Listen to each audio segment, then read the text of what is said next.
Hello, class. I'm Doug Jimerson, discussing the unique American Mark Twain.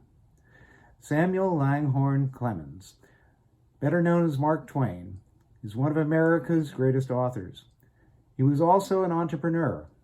He lived from 1835 to 1910, and his professional career spanned from 1864 to 1910, encompassing the rapidly changing American economy of the postbellum period. The sixth of 7 children, he grew up in Hannibal, Missouri, along the Mississippi River. At the age of 12, he left school and began working as a printer's apprentice after his father's death. From then on, he supported himself through several career paths before turning to writing as a profession.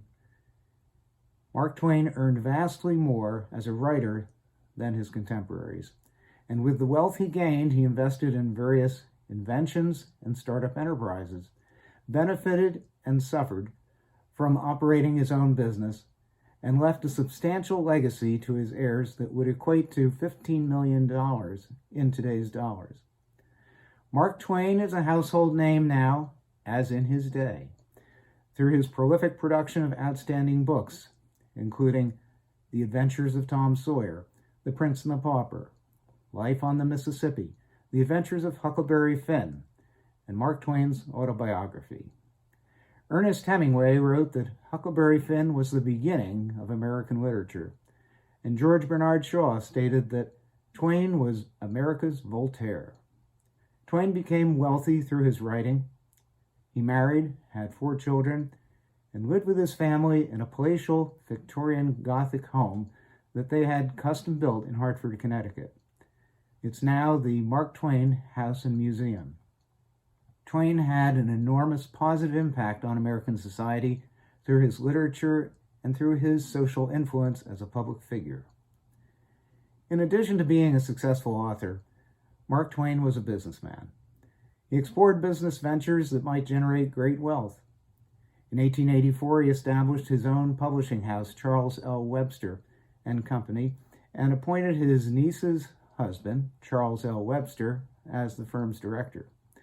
Its first publication was Huckleberry Finn in 1885, which was Twain's most successful work, followed within months by the publication of the personal memoirs of Ulysses S. Grant. Mark Twain had learned of Grant's memoirs project a few short months prior, struck up a warm friendship with Grant as he was dying of throat cancer, persuaded him that he could generate a much larger profit for the benefit of Grant's impoverished family by selling the memoirs by a subscription basis, and assisted Grant in the completion and editing of the work, which he published shortly after Grant's death. Twain and his nephew did successfully market the memoirs of Grant on the subscription basis, bypassing any middlemen, and sold 350,000 copies of the 2-volume set that netted $450,000 for Grant's widow, or about $14 million in today's dollars. At this time, Twain started investing in a new invention called the Page Compositor and the Page Typesetting Company, which promised to automate typesetting. Instead, the linotype became the industry standard, and Twain lost his entire $300,000 investment.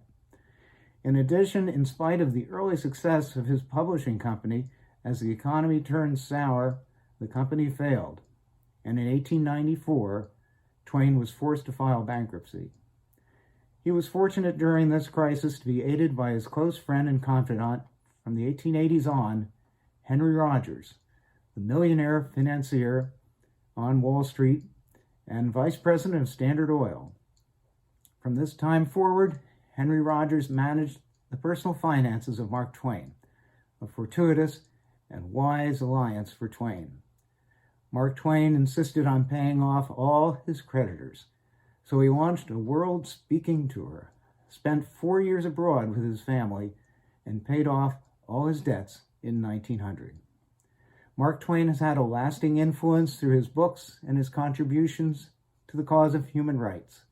As an entrepreneur, he succeeded, then failed, and in the end, he died a wealthy man.